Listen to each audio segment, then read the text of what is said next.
Hi guys, welcome back to part 6 of chicken galantine. Okay, just to recap what we did, we made our force meat, which is ground meat, force meat. That's on the recipe too. Anytime you grind meat through a machine, it's called force meat. And I keep everything on ice. Our chicken marinated in sherry. I let it drip off a bit, and even more. You want it kind of dry. Our chicken skin, our garnish for it, and let me just demonstrate two things. First of all, we made the quenelle and we taste it. Once again, before you start putting anything together, you got to make sure it's seasoned well. We're going to have to tie the chicken, so let's just practice on a bottle here.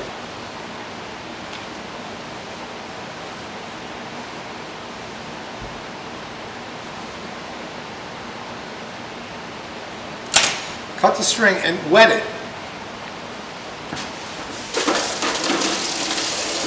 First of all, you rinse off any mungie or dust or anything like that. But second of all, it makes it easy to handle. It really does. You see, try to do it both ways. So once again, I'm just going to demonstrate the knots that we're making on this one.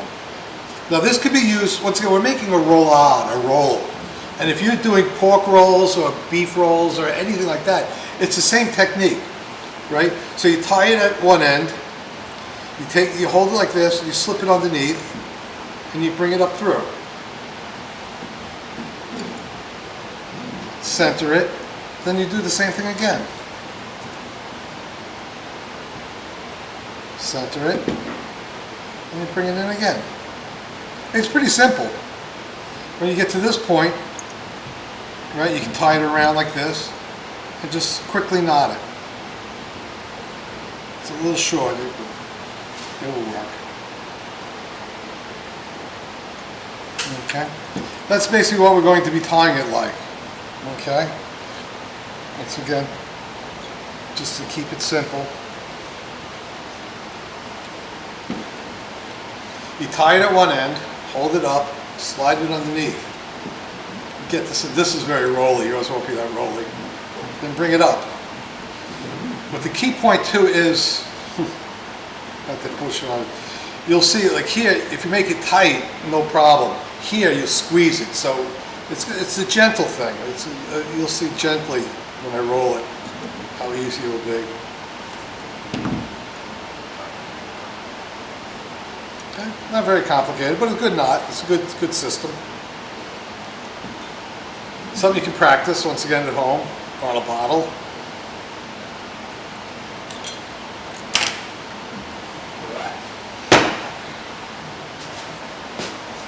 Let's get to the real thing.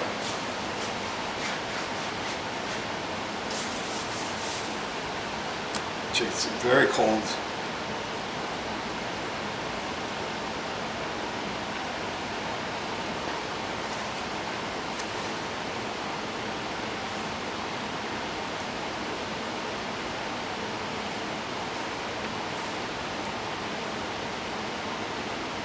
Make sure the legs stick out. The wings, that's the wings, excuse me.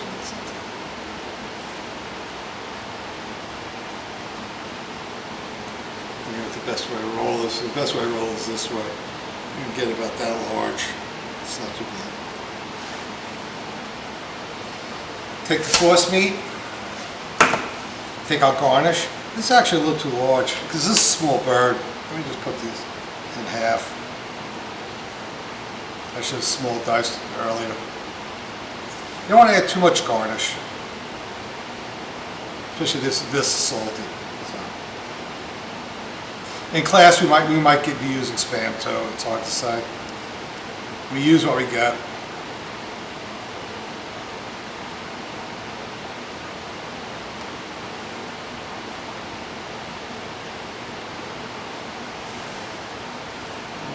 Use all of it. You don't want to add too much garnish. If too much garnish, it will not stay together.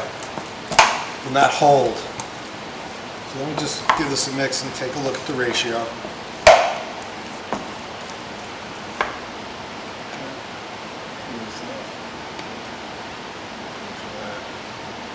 the chicken.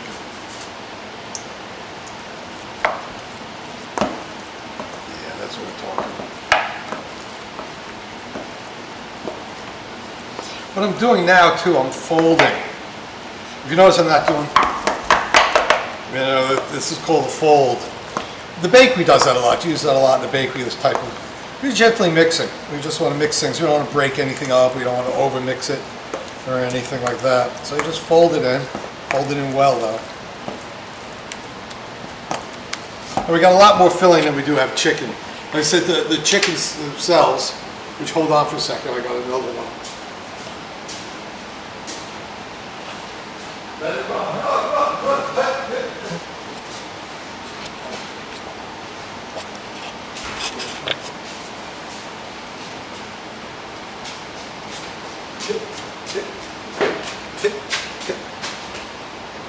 That was that, believe it or not.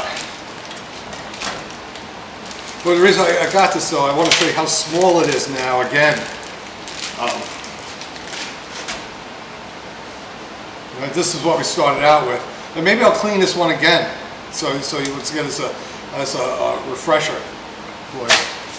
And that's what we started with, and this is what we have now. A big glob of fat there. That I might want to remove. That's hard to do. That's a big piece of fat.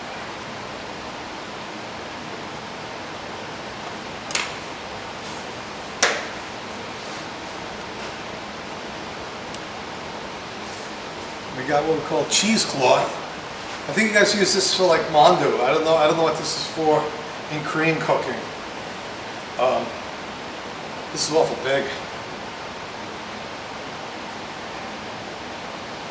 Maybe we should cut it down. I guess I'll just leave it. It comes here.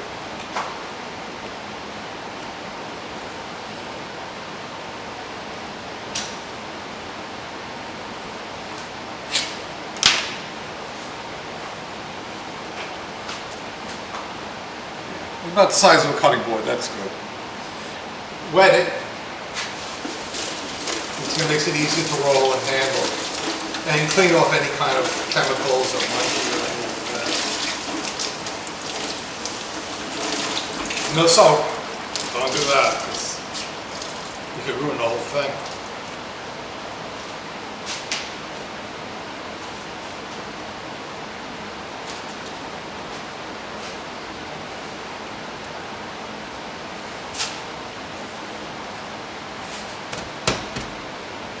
What do you call this in Korean? I think it's like mandu, the bottom of mandu itself.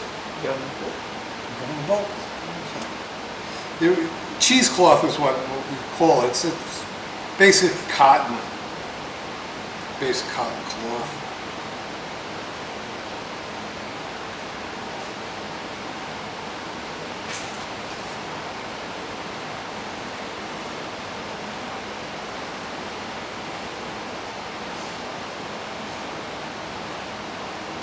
Really wide V, I don't know why. Because this is the neck area. This is the legs. It's really wide open. I didn't cut it either. I don't know why. Every chicken's different.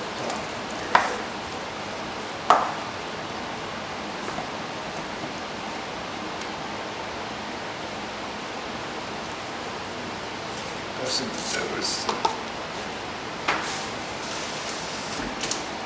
a little water over here. Wet your fingers, pat it down so it doesn't stick.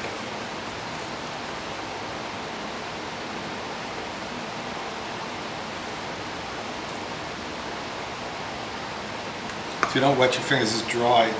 Meat kind of sticks. Wet fingers, it sticks nicely.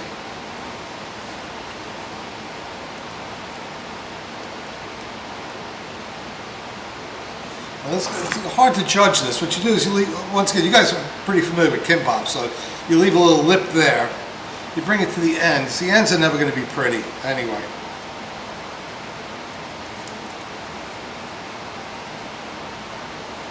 What I'm putting it down flat first is see where I'm going, how much I'm going to have.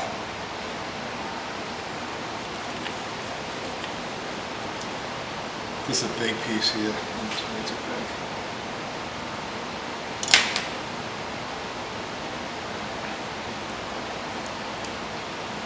Make it nice and even.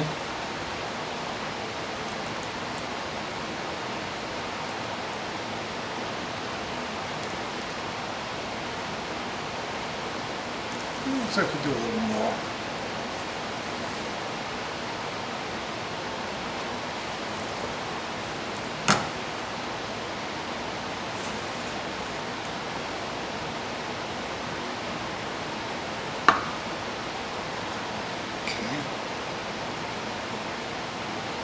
Take the ends and kind of just roll it up and then bring it back. Roll it up, bring it back.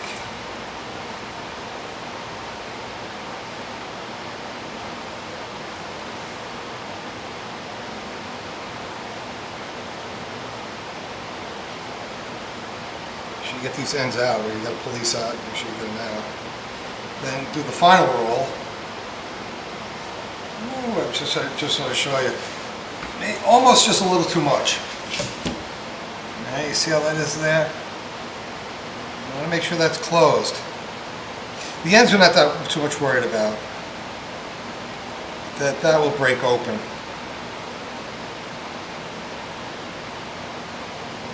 Gets about that point.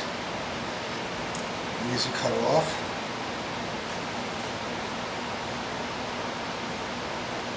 Hey, nice knife, Chef. That's going to need some work, that knife.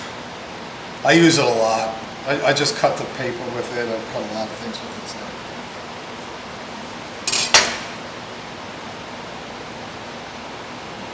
Pull these ends out. Make sure it closes up at the ends. Now, classifiers, like I said, when I'm rolling it, the ends are going to become garbage anyway, so don't worry about that. Now we're going to roll it in the cheesecloth. You notice too, a very light roll. I'm not. If you make it very tight, when it cooks, it expands, and it can rip the skin and things like that. Or I doubt it could rip this. This is really heavy too. This is very thick. Plus, we got a lot of layers here. Right.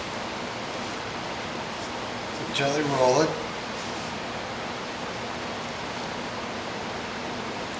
Get a string. Make sure you use a lot. Make sure you cut extra, because if it's not long enough, it's really hard to handle. Once you get wet the string,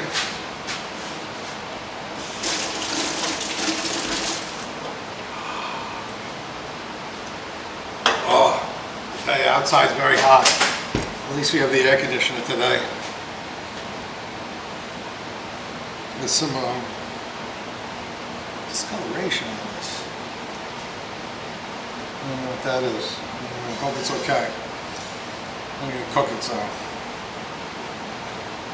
Gently lift up, just like the bottle. Okay? What you want to make sure is get the. I don't think I can do that. You want to make sure you get the skin.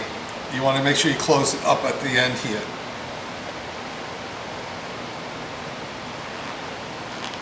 Tight. This part tight. The rest of it's really not. You get this like this and take this and just gently do a nice roundness to it. Right? Take the rope, twine. Actually, this is called twine.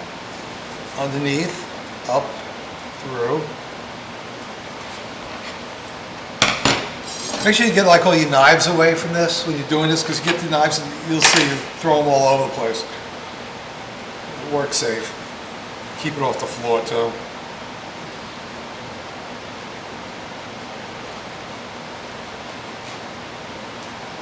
That's about as tight as you want it, because when it's cooked, it's going to expand out.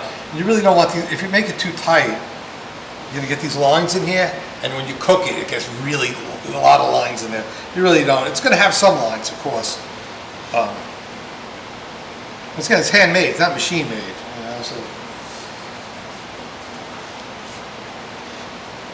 3 or 4 loops are enough.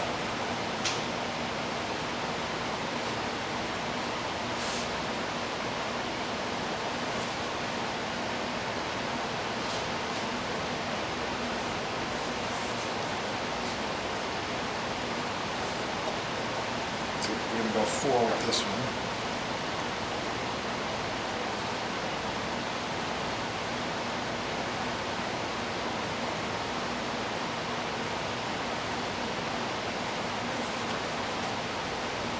More.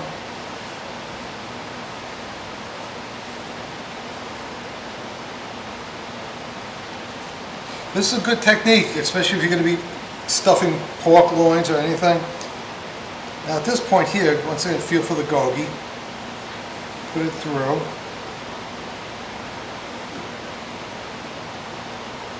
Now we can cut it a bit.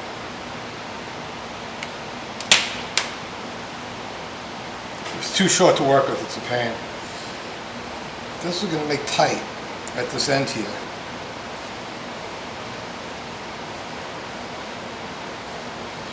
It should be not tight, not too tight. This obviously make tight at the end, it'll make a difference. Hold your finger up, pull it through, knot it.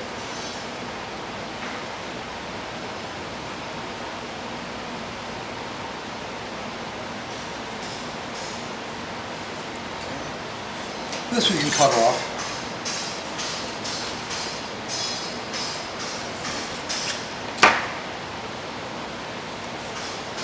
And we're going to be ready to cook it. Okay? Any questions? Of course not. Of course not. That's why it's better to do this live.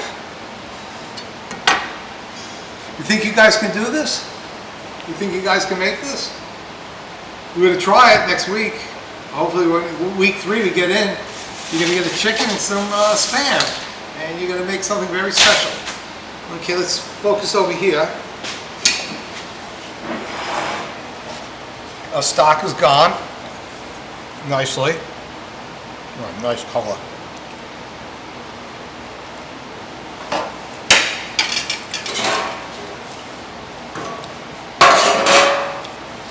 Since we're using this for the galantine, we don't have to worry about the little pieces of thyme. Okay, thank you.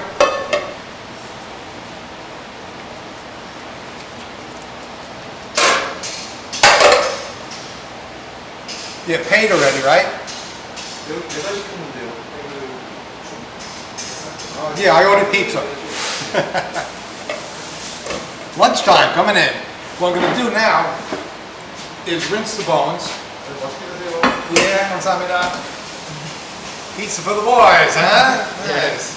You're not going to like this that much. And if you look at the water,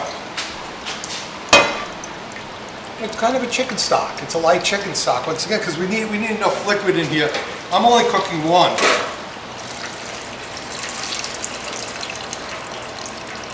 add a little more. If we had 3 or 4 in there, we would have no problem with the liquid. Once more. This will come out clear at this point.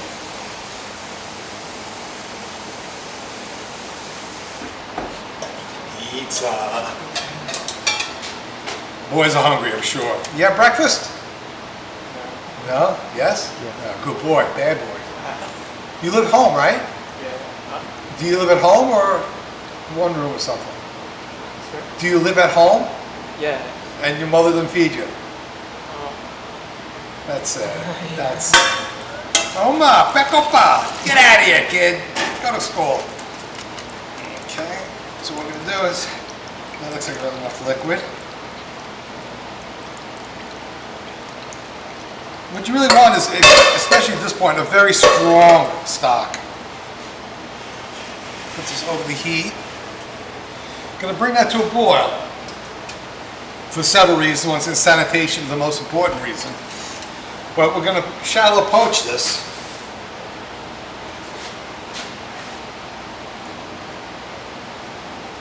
In there. We can throw some bay leaves. You want more bay leaves?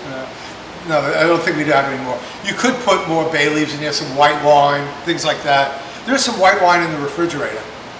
You'll see it. Yeah, go bring it over. You don't salt it because salt is going to draw all the flavor out of it. Once again, this is actually just used for poaching, not for anything else. You could probably use it for soups. Not recommended because you'll see there's going to be a lot of fat come out of it. So, okay, there we go. A little white wine.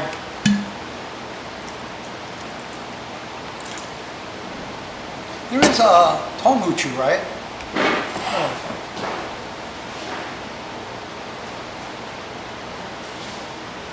The end one.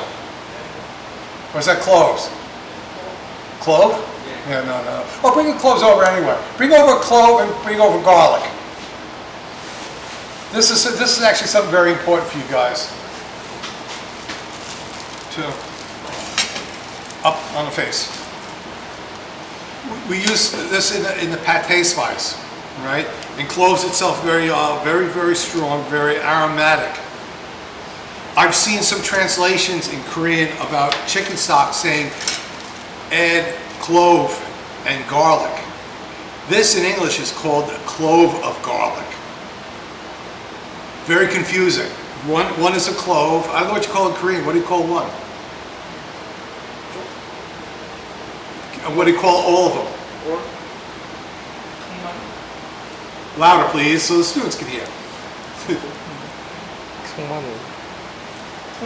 Tong? Yeah, whole one. Yeah, whole one, yeah. We call it bulb, like light bulb. A bulb of garlic and a clove of garlic. And some recipes are mistranslated. It says add 1 garlic and 1 clove. Because the recipe in English says add 1 clove of garlic. They mean this. If you put this in this chicken stock, it's going to taste like cloves. Nothing you can do with it. So that's the one thing you've got to be very careful about translations. Is sometimes usage of English is a little funny that way. Okay, you can bring this to a boil. I'm waiting on it still. It's taking forever. Push it back a bit.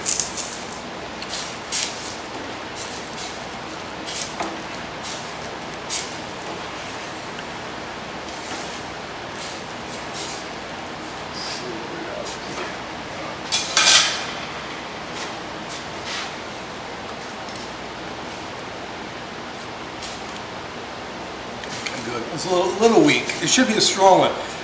The reason why we're cooking this in stock water, it says anything cooks, up in the face, anything cooks, moisture comes out of it. It just by nature, like you cook meat and you see a lot of moisture coming out. As it cools, it soaks it back up.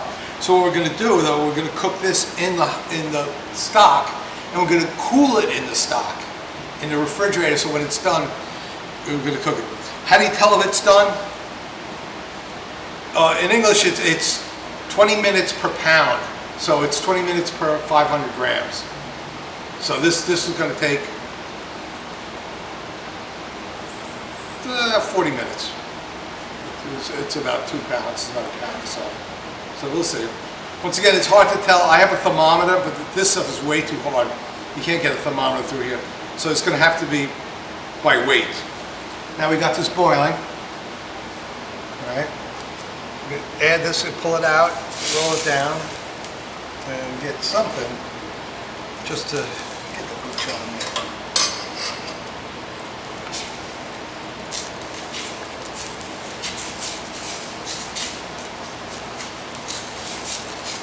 The beginning is very important to keep the shape. After it starts cooking, it's fine. It would be better if we could put 3 in there, because then we have the stock up higher too. Okay. Now at this point, it's going to be a very low simmer. This is going to be about 40 minutes.